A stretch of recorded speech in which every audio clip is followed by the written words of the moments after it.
All right, so we are going to be talking about improving feel for the water, and the way we're going to do that is by changing hand posture. No feel, no force. And so to move forward, swimmers have to create propulsion.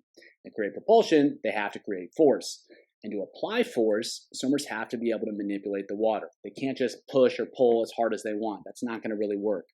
And so they have to be able to create and maintain optimal pressure on the water, because if they push too much, they push too fast, they push too hard, or if they don't push enough, they're not going to get as much propulsion as they can. So there's a subtlety to it. It's not about as much as possible. It's about applying the right amount of pressure. That's what's so difficult about this, is it's not necessarily what they're doing in terms of their arm pull, although that can certainly be an issue. A lot of times it's how they're doing it. The other issue is throughout the arm pull, it's going to change. That optimal pressure is going to change. It's going to change direction slightly. It's going to change in magnitude slightly. And while swimmers tend to accelerate their hand throughout the stroke, it's not always a perfectly linear acceleration. And likewise, if they accelerate too fast, they're going to lose it. If they don't accelerate hard enough, they're going to lose it in other ways because they simply won't create as much propulsion as they otherwise could. So it's a tricky problem, and that's one of the reasons we don't have many solutions for it. So what are the challenges we face in developing someone's feel for the water? First, it's pretty much attitude. So if you have a belief that some kids just have it, you've made the decision that it's an innate thing and then it can't be improved. And so if that's the way you think about it, then there's certainly not going to be progress. So we have to believe that it's possible to change, and then we can go about looking for solutions. Other issues, you can't really see it. You can certainly see the effects of it because some swimmers kind of shoot through the water a little bit better than others, but you can't really see what they're doing. You can't really say that he or she has a great feel for the water because they do X, Y, or Z. And that leads me to the next point, where you can't describe it. And so if you can't describe it, how are you going to teach it? Because swimmers aren't going to be able to just intuit what you think is happening. They have to have some specific things that they're trying to do in order to make that happen. And as a result, you can't really coach it, because if you can't see if it's happening or not, and you can't describe what it is to swimmers, how are you going to coach it? You can't really. And so that becomes a huge problem, because our traditional tools of instruction aren't really going to be effective. The other issue is that swimmers feel the same things over and over. They feel the same sensations over and over. And it's going to be pretty difficult to change if they're feeling the same things over and over again. There's no novelty, there's no variety, and that means there's nothing that's going to get their attention and be like, hey, there's a new opportunity for me to learn here. Or if they can't detect those differences in pressure, or if they can't detect if they're applying the pressure effectively, it's going to be really hard to change. So then the question becomes, how do you get their attention? How do you create a sensory experience where they can start to feel new ways of applying pressure to the water? So a solution that I found to be effective, it's not the solution, it's a solution. Change their hand postures. So have swimmers use different hand positions, different hand postures when they swim. So you can see on the bottom, you can go different fingers. You can go all sorts of different fingers. You can hold a ball. You can hold a tennis ball. You can use different types of paddles. You can go closed fist, horns, okay sign. You can go one finger at a time. You can wear paddles normally. You can hold them upside down, and then you can pinch them. So there's a lot of different options. There's ones that aren't here. The number of ways you can have swimmers change their hand posture is almost unlimited. And you can have them change those postures frequently, like every swim or every couple swims. And you keep doing that over and over again. So what happens? Well, if you hold their hands differently, that's going to disrupt the flow of the water over their arm. That's going to make for a different feel. It's also going to disrupt the flow. So when you take away the flow, it kind of like sensitizes the hand because they're not getting any sensory information. Then you open it back up, and all of a sudden they can feel it. And if you've swum ever and you've swum with some closed fists and then you open your hand back up, it's wow, it feels amazing. It feels so big.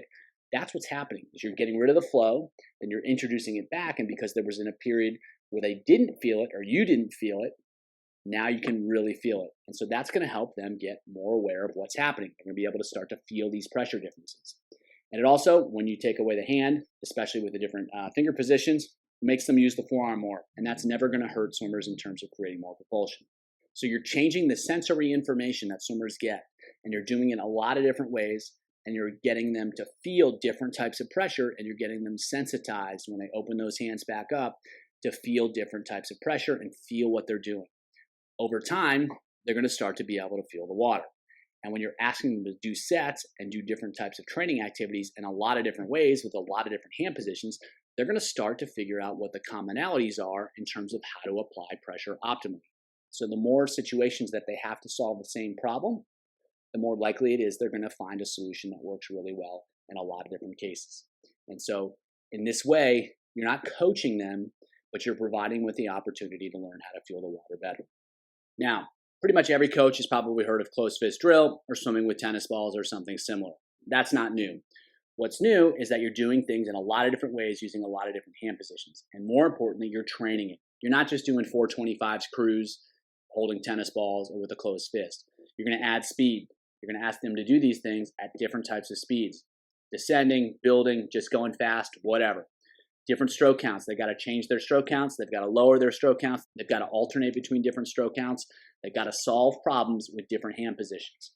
Same thing with stroke rates. You can ask them to achieve certain stroke rates. You can ask them to maintain certain stroke rates. Add resistance. Now it's really going to magnify the pressure they feel. Use a buoy if you want to put all the load on the upper body. Use a band if you really want to put all the load on the upper body. And you can change these different postures frequently, all within the same set. And that's what really makes this more effective. You have to actually train these things. It's not like you need to do 2,000 meters with a closed fist, but you need to do some stuff with some speed over some period of time. And that's going to make a big difference, a lot more than just doing a couple 25s with a closed fist and then thinking that's it. You got to invest a little bit of time, and you got to actually train these things and force them to find ways to swim fast and to hit stroke counts, and do that in different situations, sometimes with only the arms. You've got a buoy and a band, sometimes with resistance, because now they're really going to feel all that pressure.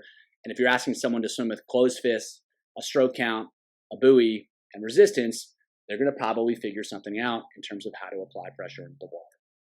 There are no rules. Anything goes. You're only limited by your creativity and what happens and your ability to reflect on what happens and then adjust to make sets better as you move forward. 2 simple sets for improving feel for the water using different hand postures. So the first set, they're going to alternate between pinch paddles, closed fists, upside down paddles, and then regular hands. They have to take fewer strokes the second 25 of each 50. They've got to change their stroke count. They've got to take less after they do that first 25. The odd rounds are with a buoy, so then they're focusing exclusively on the arms. The even rounds they swim. They've got the legs that can contribute as well. They're experiencing a lot of different postures. They've got to do it while pulling and while swimming, and they've got to be able to manage and control their stroke count in all these different situations. This isn't a particularly difficult set in terms of the physiological challenge.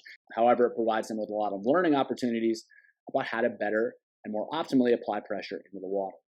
Second set is relatively similar. We're going to go freestyle with a buoy. Okay sign, they're going to take as few strokes as possible. Then you're going to go 100 freestyle regular, negative split at the same stroke counts. They've got to create a little bit of speed without changing their stroke count. Then we'll go back to the buoy. This time they're going to use horns, and they're going to minimize their stroke count again. And then they're going to descend 1 to 4 at the same stroke count. So they've got some pulling where they're taking as few strokes as possible. They've got to be efficient in those different hand postures. And then they're doing some regular swimming. And in that, they've got some specific things that they have to figure out. And hopefully they can take something that they've learned from the 50s and apply that to the 100s to figure out and learn how to better apply pressure into the water. Again, these are simple sets. You can go anywhere you want with them. You can do endurance sets, you can do pace sets, you can do resistance sets, you can do anything you want. It's just a matter of providing them with different ways to interact with the water. And that way, over time, they're more likely to improve their feel for the water, their ability to apply pressure into the water, and that will lead to improvements in speed. Give it a shot. Keep it simple.